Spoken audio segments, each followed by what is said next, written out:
Ryan gets suspicious when his dog races into the church and starts barking at his father's coffin. Seeing the dog in an alert position, Ryan opens the casket, only to find his father's body missing. Ryan climbed out of the car and stood outside the church, knowing he wasn't ready to say goodbye to his father. We couldn't even give Dad a proper funeral, he thought.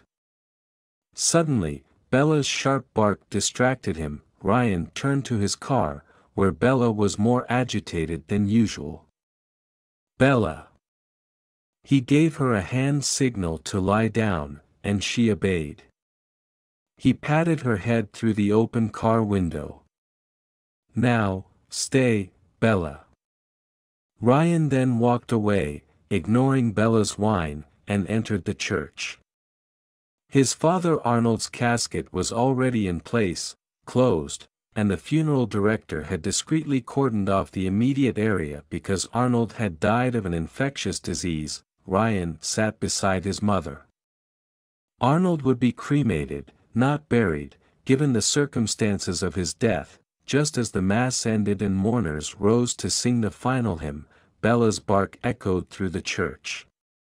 She jumped on the casket, knocking the flower arrangement to the floor, and began barking loudly. When Bella sat in her alert position on the floor and stared at him, Ryan sensed something was off. "Open the casket," he demanded. A gasp rang out in the gathering. Ryan didn't care. He walked over to the casket and opened it, only to find it empty. "Where's my brother?" His uncle stared at the funeral director. Ryan's mother couldn't stand what was happening. Her eyes rolled back in her skull, and her knees gave way. Ryan caught her just in time before her head hit the marble floor. He rushed her to the hospital. At his mother's house, Ryan called the police. At this point, all we know is that the coroner confirmed the cause of death and released the remains to the funeral home, Detective Bradshaw told him. "Was your father involved in any activities I should be aware of?" Ryan hadn't been involved in his father's business since he opened his dog training and rehabilitation center. But he knew Arnold would never put his or the company's reputation at stake. Since there was no vital lead yet, Detective Bradshaw left, promising to be in touch with updates. But Ryan didn't want to wait. The hospital was keeping his mom overnight. He left Bella at home and went to the morgue to find answers. The coroner resigned. What about the new coroner? Ryan was baffled when the nurse at the reception informed him there was no new coroner yet. He asked to see his father's file, but the nurse refused, saying it was against policies. Ryan knew how to convince her. He set $1,000 on the counter, and she turned a blind eye when he slipped inside the coroner's office. He started searching the shelves for his father's file, but it was futile. Arnold's file was missing. Ryan was frustrated. Suddenly, his buzzing phone distracted him. It was his father's lawyer, Mr. Stevens. The older man informed Ryan that he was the new CEO of Arnold's company and wanted to see him urgently. As Ryan arrived at his father's office, he opened Arnold's Gmail on the office computer, only to find the inbox empty. Someone had deleted the messages. "Ryan. Good to see you." Mr. Stevens entered the room and shut the door behind him. "Who's been using this computer?" Ryan asked him. "Nobody," Mr. Stevens replied. "Wait, where are the dancers?" Ryan noticed 2 figurines were missing from his father's office. "Oh, he took them home." Poor Arnold, he could never get the 3rd figurine in the set. "Can you believe the man who owns it won't accept anything less than $500,000? Mr. Stevens said. Ryan was sure Arnold hadn't taken them home. He'd been all through his parents' house since he arrived for the funeral, and he hadn't seen those dancers anywhere. But anyway, we have more important matters to discuss. Mr. Stevens informed Ryan that they were in severe debt, and several investors were threatening to pull their investments because Arnold had been missing meetings with them for months before his death. And it all started when his new secretary began working here. With all due respect to Arnold and his family, I believe he was having a romantic relationship with her, Mr. Stevens revealed. Ryan lost his cool as the thought of his mother's sad face crossed his mind. He would have confronted his father's secretary if Mr. Stevens hadn't stopped him. It would only tarnish Arnold's reputation. Ryan spent the day sorting out the debt problem and sent gift baskets to the most vital investors. After work, he followed his father's secretary, Miss Pearson, and saw her pull into the garage of a modest suburban home. She was his only lead until now, so he waited outside her house in his car. Sometime later, the whirring noise of her garage door awoke him. He saw her head in the direction of the city in her car and wanted to follow her. But then he had a better idea. He leaped from his car and managed to get inside her garage just in time before the door closed. There, he found a doorway leading into her house. That he found the kitchen first, searched the drawers, and found a flashlight. He didn't want to turn on the lights in case Miss Pearson came home suddenly. His heart sank when he entered her bedroom and saw a framed photo of her kissing Arnold on the nightstand. Ryan maintained his composure, reminding himself he was here to find a lead that would help him figure out what happened to his father. He searched Miss Pearson's house but couldn't find anything. Dejected, he was about to leave when he noticed a slightly open drawer in the coffee table. A manila envelope there interested him. Inside it was Arnold's life insurance policy for $7 million, and the sole beneficiary was Miss Pearson. Ryan took the document and drove to the police station. "This is quite compelling," Detective Bradshaw said, looking at the document. "Let me see what else I can find out about this Pearson woman." Ryan was seated near the front desk when she approached him with a team of officers. Turned out Miss Pearson was booked on a flight to Morocco, which would leave in half an hour. Since the U.S. has no extradition treaty with the Moroccan government, it's vital we bring her in for questioning before she boards the plane. Ryan wanted to accompany the officers, but Detective Bradshaw refused because he was a civilian. Ryan didn't listen to her and followed her. "Police!" Detective Bradshaw yelled as she and her team approached a boarding gate. "Let us through." Ryan slipped past the airport security officers by blending with the group, and they proceeded to the boarding area. The cops immediately spread out and started checking the passengers. "You there?" The dark-haired woman in the white shirt.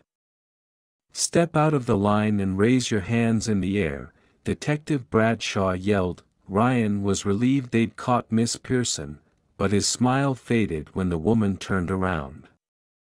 She was not Miss Pearson. The cops continued the search for hours, but Miss Pearson was gone. Ryan was back to square one. But somewhere in his heart, he knew Arnold was alive. Ryan knew the figurines weren't at his mother's house. Wherever his father was, he must have taken the figurines with him. Ryan looked up the collector who had the third figurine online and visited him. "So, how much will you take for it?" he asked, pointing to the figurine.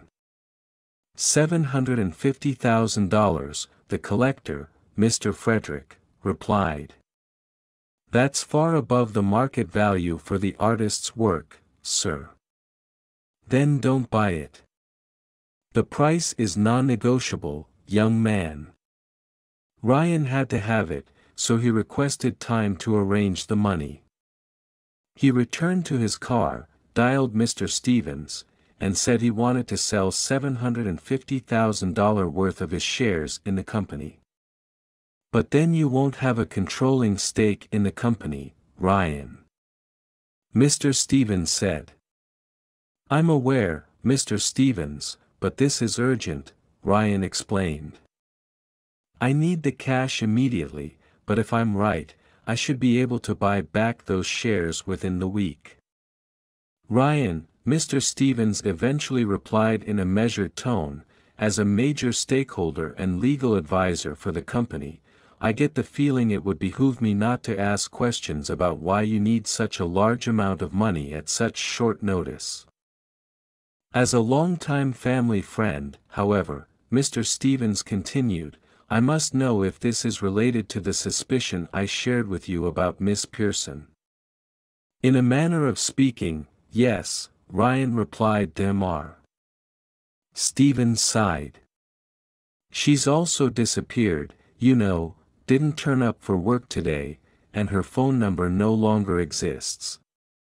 I'll get you the money, best you not ask me the details, and wire it to you ASAP.